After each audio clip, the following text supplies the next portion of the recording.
Hello, dear students, good morning. Students, as you are well known to the fact that we have learnt the fifth poem, A Roadside Stand, written by Robert Frost very critically and analytically. I think not a single part has been left out by us, but here a single one part, only a very little part is still left out with us.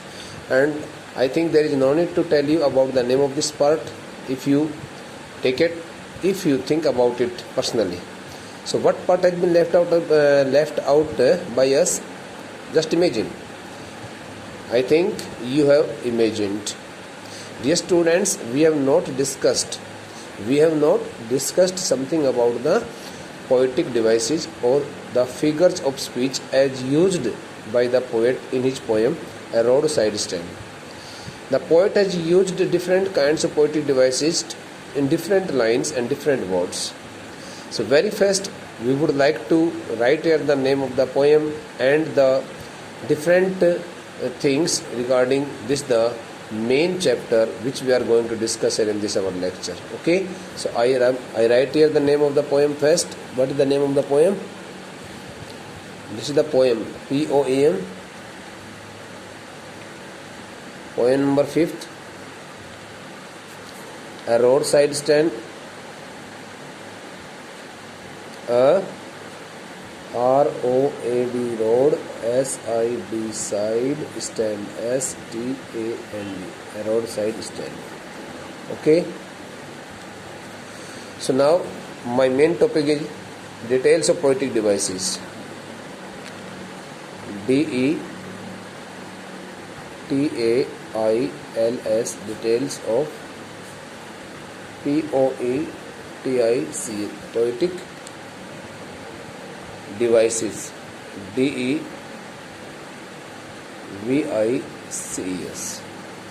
details of poetic devices as used by the poet in the poem.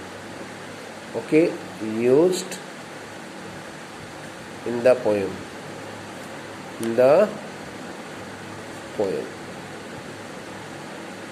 So dear students, I would like to write here the name, first part here.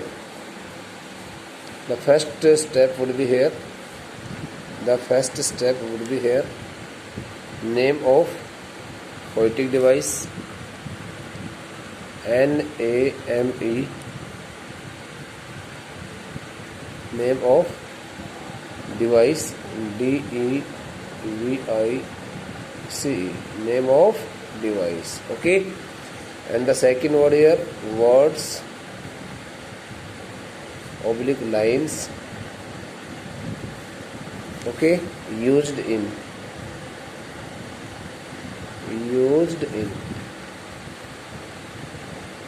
So first of all I would like to write in the name of the poetic device. So the first poetic device, as we have seen here, though I have not taught you the poem line by line, but I think if you have read it, so you will have definitely got some interesting words which are connected to different poetic devices. The first poetic device is here, alliteration, A-L-L-I-T-E-R-A-T-I-O-N,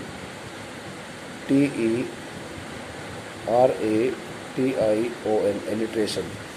So the word this is the poetic device. Alliteration is included in different words, as in you can see here, you can find it the words. I write here G-R-E-D, greedy, good, greedy, good, doers, greedy, good. In these two words we see here the same pronunciation of the word G, which is the consonant, and when we find here the same sound of the first letter as written in different two words consecutively, so we take it as an device, as a poetic device, alliteration. Okay, the second word would be here, beneficent beasts. I would like to tell you here in this poem. The book is also with me here, so you can get help of the book.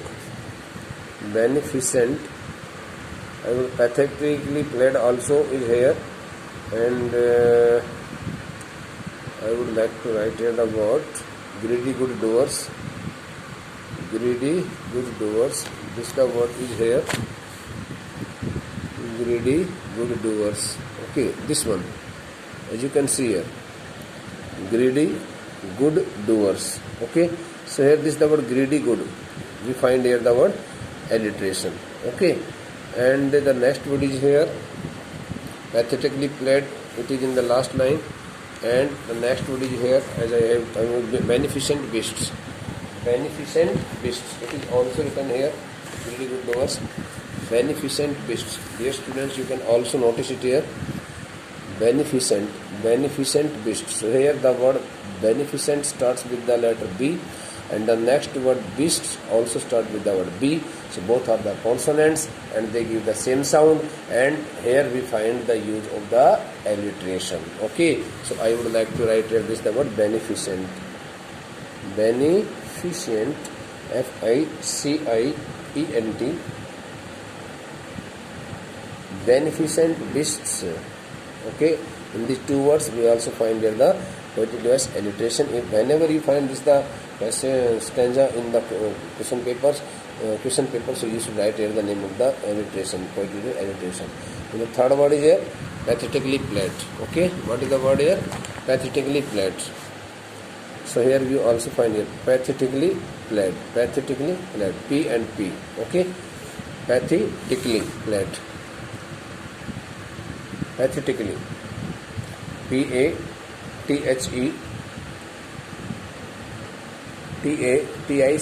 pathetically played. So here we will also write the name of some other alliteration, because pathetically played. Okay, so here are only three words, which include the poetic device. Which poetic device? Alliteration. What is the name of the poetic device बेटे? Alliteration.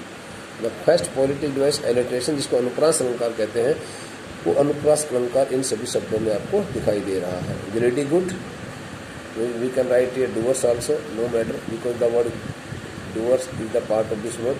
Greedy good doers. So beneficent beasts and pathetically played.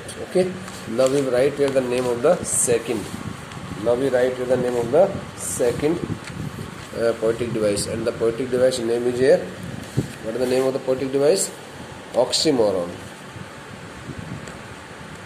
O-X-Y-M-O-R-O-N. Oxymoron. Okay, oxymoron. Bete, you can find here the word oxymoron stands for a different two opposite words, which give the different opposite meanings. So greedy and good.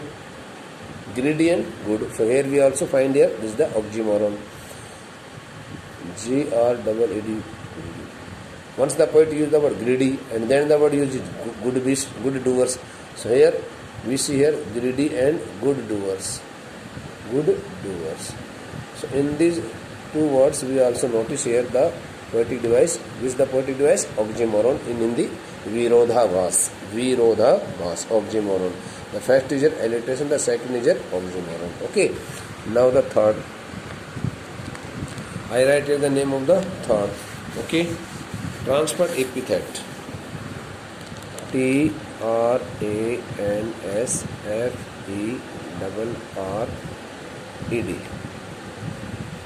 E-P-I-T-H-E-D. Transferred epithet. Here are two words. For transferred epithet, I would like to show you here. These are the two words. First of all, here is the polished car. You can find here the word polished car. This is the word polished car. Okay, better, this is the word polished car is not used. Polished traffic is not used here for the traffic, but these words are used for people. People are polished. It means polished traffic, passed with a mind ahead. Polished traffic. So here the word polished works as an adjective. So this is the word adjective has been used for this noun traffic. So similarly, here you will also find one more word, selfish cars, and I think the word is here selfish cars. 1 minute, we would like to trace it out. Selfish cars may be here in this stanza. If we don't find it in the stanzas, then in the next stanza also the word is written here. 1 minute, I give me the word. 1 minute. बेटे selfish cars ना.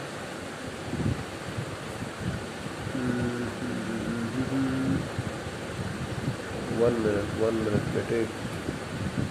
The word is also written here, selfish car, but I think we have not understood it here. We have not collected here.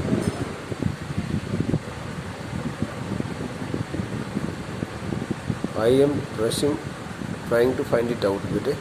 The word is already written here, but I have not got the sight of the word. Selfish cars.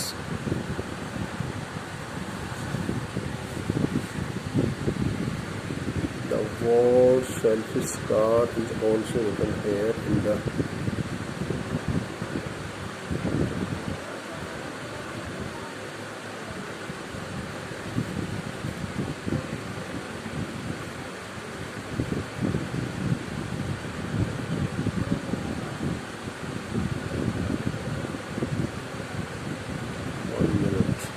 where I have lost it. Okay, dear student, I have got it. The word is here, selfish car. This one, selfish cars. So the word selfish is an adjective. So there are two words. The first, POLISH, polished traffic, and the second word is here, SELFIS, selfish cars. So dear students, whenever you find the presence of any adjective before any noun, so in that case we use the poetic device transferred epithet. Okay, because the word epithet stands for an adjective, and this the adjective is transferred to the noun. That's why it is known as transferred epithet. The presence of the adjective is seen here in the noun, and it is included in the noun. It represents the noun. That's why it is known as transferred epithet. Everywhere in Hindi like this. So the next fourth poetic device is here, personification. Personification.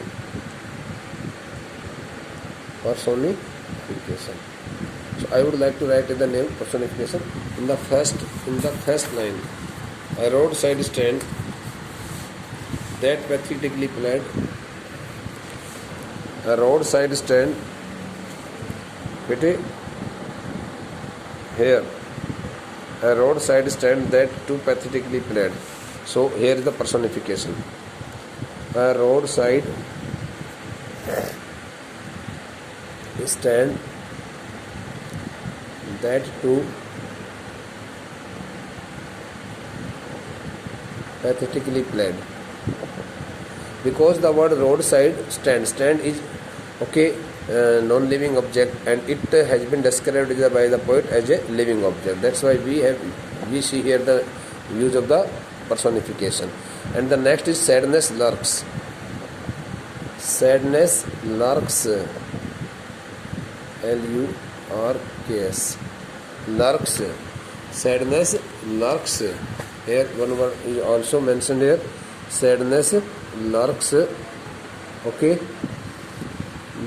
Sadness lurks here near the open windows. Sadness that lurks near the open windows. Open windows. Okay. Is also the part of this personification. It also carries. And the next one is here.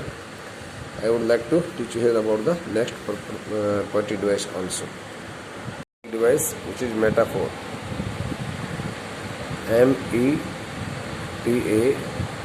METAPHOR.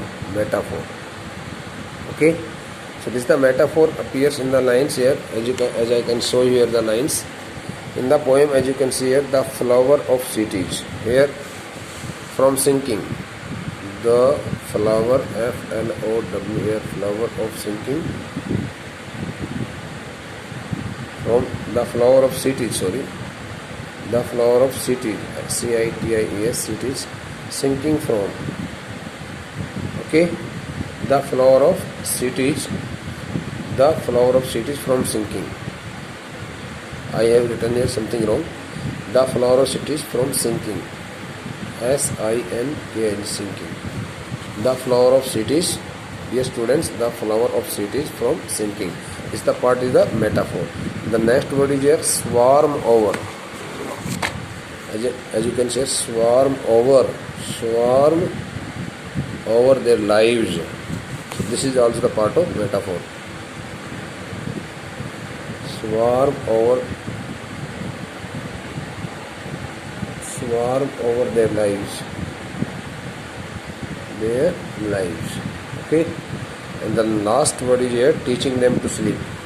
This is the word, teaching them how to sleep. They sleep all the night. Teaching them how to sleep. Okay, so here one more word has been caught by us, teaching them. It is also the part of alliteration. TEACHIM, teaching them. THEM. Okay, so here we have got 4 words as the part of the alliteration, and here are 3 lines or the words which are the part of the metaphor. So here are these the poetic devices which we have written here. Okay, so dear student, now this the poem completes. Okay, and I think we would like to read it. Okay, when the school reopens. And now you need not ignore these all words. You should write them down very fairly in your fair notebook, so that you can also keep them in your mind whenever you want to learn them for the preparation of any examination. One more thing which I want to share with you here, dear students, these are the poems which you have learned getting help of the uploaded videos, okay, prepared by different lecturers, okay, and different lecturers. Okay, so I think you should also try your best to read these all poems on your part, and make your self notes also if you can possibly do it. And I would like to give you the assignments also related to these all poems when I get myself free from my busy schedule, because nowadays I have to keep myself fully busy in preparing the videos and making the assignments also. Okay, no matter. Thank you, dear students. It's enough today, and there is no need to create any. There is no need to waste any more time here, because we have learned till this the last part of this point, and tomorrow we would like to learn something. Today again in this lecture we would like to learn about the next poem, Aunt Jennifer Tigers, and this is the last poem in poetry section, and we would like to learn it in the next lecture. Okay, Aunt Jennifer's Tigers. It will be learned by us in different 2 lectures, but today, now in the first lecture we have discussed about this poem. Okay, thank you, beta.